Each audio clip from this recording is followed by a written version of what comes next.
On est au Vival de l'avenue de Muret. C'est une épicerie qui est plus qu'une épicerie puisque c'est un lieu de vie pour tous les habitants du quartier. Le problème, c'est qu'ils viennent d'apprendre qu'il va y avoir une grande enseigne, en l'occurrence Carrefour, qui va s'implanter à 2 pas de là, alors que ça va générer des embouteillages et des nuisances pour les riverains, et surtout qu'il y a déjà cette épicerie qui est hyper vivante avec des produits locaux, notamment du circuit court le plus possible, et dans lequel se retrouvent toutes les générations du quartier. Je suis arrivé ici quand j'avais 16 ans. J'étais apprenti jusqu'à mes 18 ans. Après, j'étais salarié jusqu'à mes 21 ans et j'ai racheté l'épicerie quand j'avais 21 ans. Ok. À ce moment-là, j'ai fait 2 ans à peu près tranquille, on va dire. Après ça, bon, on a subi les travaux du tramway. Plus personne dans le quartier parce que personne ne pouvait se garer. On est passé d'un quartier vivant à un quartier complètement mort.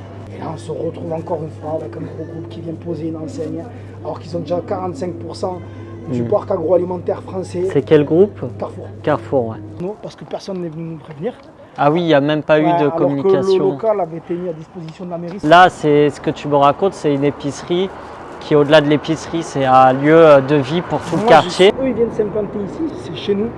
Alors, c'est odieux, je veux dire, de mettre un local aussi grand. Et le local, là, maintenant, je le vois, là, c'est celui avec Trend Toto? Ouais, c'est le Trend Toto, ouais. Et en fait, ça appartient à Trend Toto ou ça appartient Non, ça appartient à un bailleur extérieur qui a cette partie-là. Et il a un autre lot d'immeubles apparemment derrière. Il y a un appartement sur 3 mis en location à Toulouse qui appartient à des Parisiens. C'est-à-dire que c'est les Parisiens qui font un peu la loi du logement pour les à la place des Toulousains. Tout ce qu'ils viennent faire, c'est faire un investissement immobilier. Bon, ils n'achètent pas les murs, hein. Un investissement immobilier parce qu'il n'y avait rien dedans. Du coup, ils vont créer un fonds de commerce. Créer un fonds de commerce qui par la suite leur appartiendra puisqu'il y aura un prix le jour où ils voudront céder leur fonds de commerce. Mais d'ici là, ils auront éclaté tout le monde. Le magasin ne sera pas rentable, j'ai calculé avec le loyer qui est censé y avoir et tout ça. C'est impossible qu'un magasin comme ça soit rentable. C'est juste qu'en fait, eux, en faisant ça, ils mettent leur enseigne et pour les gens, la proximité, ça reste Carrefour. Ça reste des grands magasins qui se sont implantés parce qu'ils n'arrivent plus à prendre leur part à l'extérieur des villes. Carrefour, ça va rentrer comme Starbucks. Les gens veulent aller boire un café, c'est Starbucks.